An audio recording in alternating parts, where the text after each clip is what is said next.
Our purpose is its end. The stakes are higher than they've ever been. Have we been built to defend the Traveler? Have we been built to defend humanity? The Witness is going to bring all of that to the test. What is that? How would we react if we were facing extinction? And how are we going to stand together to overcome this? You know what must be done. We were created for this moment, to deal with this conflict, to solve for this enemy. What the hell happens when evil finally arrives and confronts the Traveler?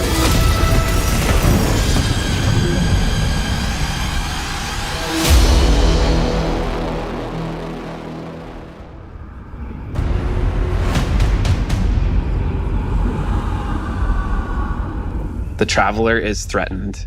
The Witness is here. Callus's forces are here as well. The Pyramid fleet is here. Big shit is going down. Lightfall should feel like you have stepped into the middle of an active war. One of the values that we really wanted to push was making sure that you felt like the tip of the spear. You were the one who is initiating the action. You were the one who is taking control. You were the one who is attacking things. What this tone gave us the chance to do was to really surface the friendship, the camaraderie, the connections that we have to each other. Kaido, we'll need your troops. If the end of the universe is coming, what do we have left other than each other? Keep the enemy away from the Traveler at all cost.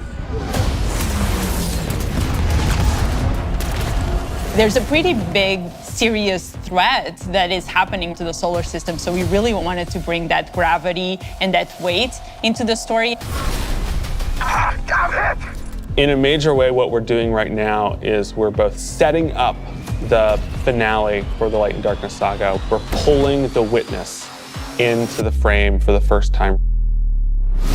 The big question has been, what does it want with the Traveler? What will happen when it finds it? And in Lightfall, it does find it. I feel like the Witness is so drastically different from any other antagonist that we've had in Destiny in the past. You know, a lot of our Destiny antagonists are like kind of over the top and theatrical in their own way. And then we have the Witness, who's just so reserved. It's all about control with the Witness. The Witness is here to finish what the collapse started. Now, there's Callus, always been power hungry, in it for himself. He's now signed on as one of the Witness's disciples. We're seeing Callus go through a transformation and emerge as something new. My semblance matches my inner beauty.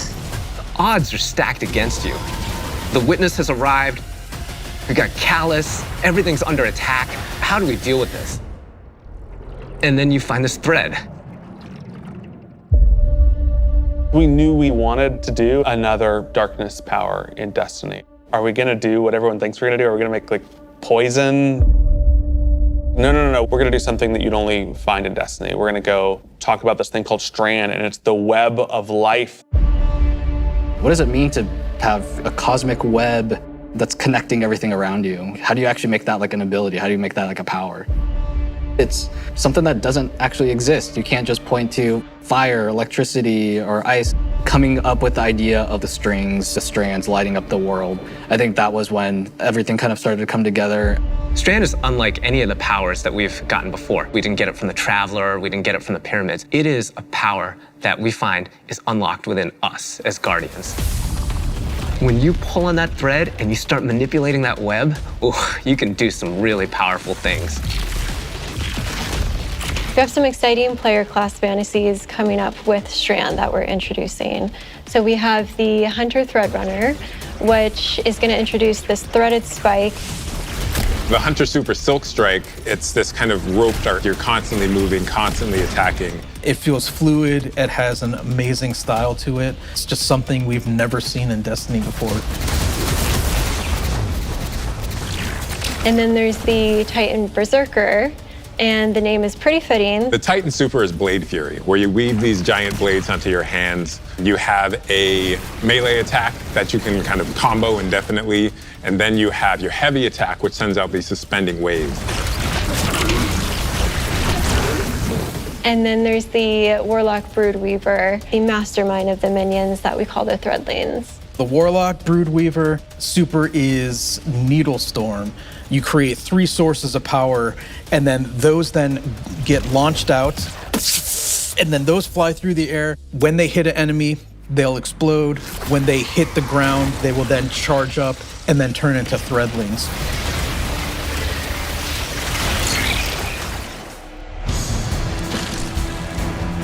All the classes will have access to a grappling hook. When you select that, that takes up your grenade slot. It was a hard challenge because, like, how can you make this idea of swinging through the world equivalent to a grenade? And so designers came up with this idea of a grapple melee. The grapple melee is incredibly powerful. I grapple onto an enemy, which stuns them for a second. And then when I get there, I grapple punch, blow them all up, and start shooting, and then the unravel projectiles are flying all over the place. All that stuff coming together was magic for me. Oh my God, that's Destiny?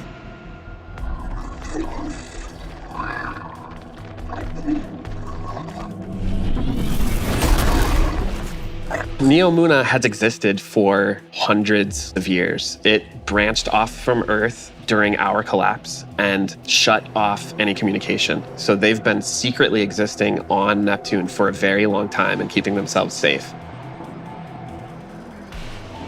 It was amazing to see how the concept artist made all of this beautiful art feel really fresh and new, but also a part of the Destiny universe. When you think about how to design Neomuna, like what's the architecture like? We're thinking of a lot of aerodynamic things, fins and sailboats. That informs us sort of the architectural form language that kind of looks unlike anything we've ever seen before. The high winds, strong pressure. We have that beach area where we show the sand is made out of diamonds. The whole terrain is following up into the beginning of the city. The color, the graphic design, the vibrancy, and yeah, there's some mysteries in there. The cool thing about Neomuna is that it's like this big neon-soaked city, but it has quite a spectrum of different environments. I think my favorite absolutely is the Thrillodrome. It is an arcade lost sector, and I think we can relate to spending our days in a sticky arcade playing games with our buddies. I'm also so excited for people to see the puka pond with all of the pukas that have been like such a mystery since Beyond Light. And then on the other side of the city is Callus's ship. The Typhon Imperator has landed square in Ahimsa Park. You see that the city is indeed kind of in shambles in parts. There's smoke, there's explosions in the air, and I just go back to the teamwork of everybody getting into a room and thinking like, what can we do to make this feel high octane, very explosive, and familiar?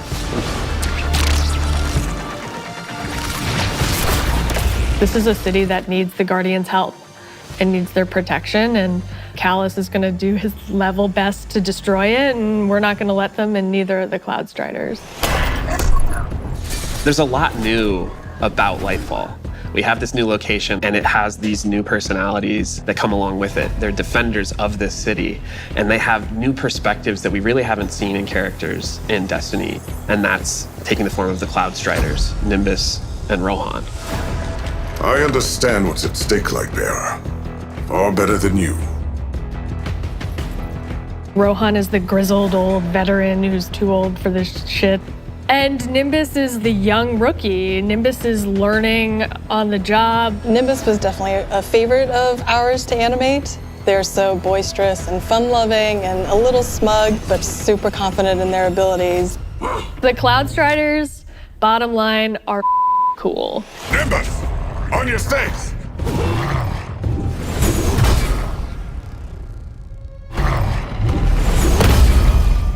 We want the Tormentors to be the most scary unit that you've ever fought in the Destiny universe.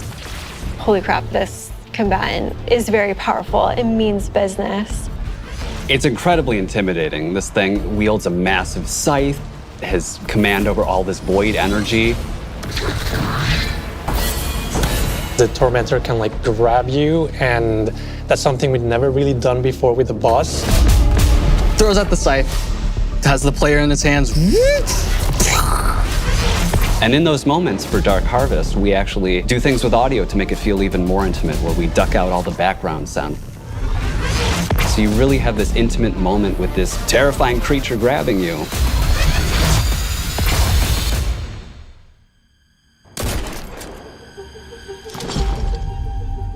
Lightfall and Season of Defiance are two sides of the Destiny coin. And so on the Lightfall side, we have crazy neon cities going on an adventure far away, sort of bombastic action fantasy.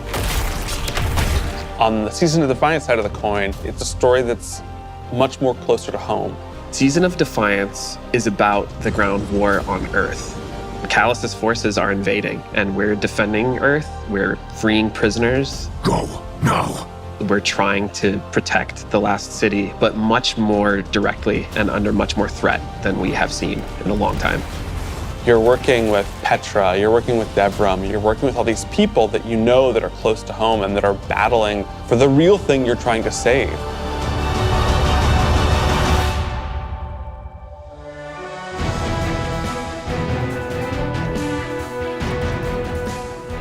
We have a lot of weapons and armor for players to earn, and I'm super excited to see what you've been working on. We have a couple of Strand exotics. The Warlocks are getting what's called Swarmers. They're these boots that will, on Tangled Destruction, create new threadlings at that location. Now they can either shoot it, or they can pick up a tangle and throw a tangle, and then that will also create threadlings.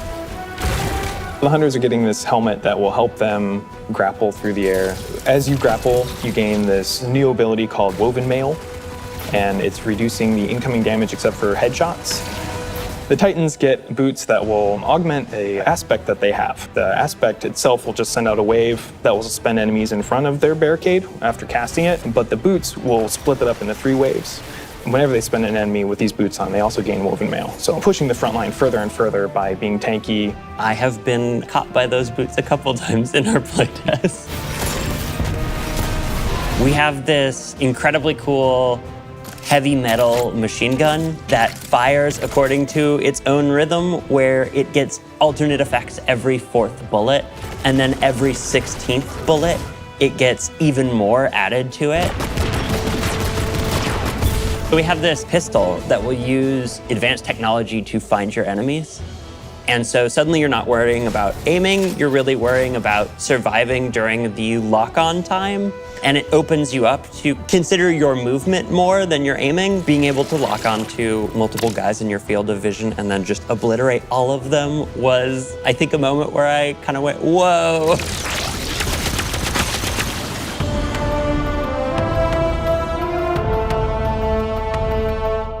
We're introducing a ton of new features that are designed to make sure that the player experiences are as good as they can be. I think one of the things we're most excited about are loadouts and what we're calling build crafting 2.0, which is the system of both, hey, let's make it more understandable to how you make a build, and then let's allow you to save that build and quickly swap between them. When we started the process of figuring out how we are going to improve build crafting, one of the things that we knew we needed to do was make it easier to go from, I have never done any build crafting, to I'm really engaged in this system. When we engaged with the UI team and we said, we need to improve this experience, they came back with, well, what if we did a build management screen and let you see your whole build on one screen? It's all in one place. You can see it, you can read it, you can learn. And that coupled with our Guardian ranks that's gonna come in and basically be our first ever companion to every single player. Guardian ranks is our answer to what should I be doing in Destiny if I want to get better? You have this track that tells you what you should be doing. We're really excited for players to start diving into that system along with accommodations, a way to finally say thank you to players that you've been playing with. We think all of this stuff is coming together to bring this more cohesive relationship between our players. When we think about the future of Destiny, we think there's so much more to discover. We're just on the coast right now. We want to get into the heart of this continent. We are walking to our 10-year anniversary of Destiny, and Destiny being such a core part of our players' lives. We just want to keep building Destiny. We've been talking about this antagonist to the Traveler for so long. In Lightfall, we get to spend time with the Witness in a way that we haven't yet. We're paying off storylines that have been coming together and been building for years. More questions will certainly arise. We have this finale with the final shape that's coming right after Lightfall, where we're closing down the Light and Darkness saga. But Destiny is far from over. This universe is about more than the conflict between the Traveler and the Pyramids, and we want to show you new ways to explore it. We want to show you new things to discover in the universe because we think that Destiny has a lot to offer, and Lightfall is the catalyst for that. It's high stakes, thrilling action, all at the same time, pushing the Destiny story to places it's never been before.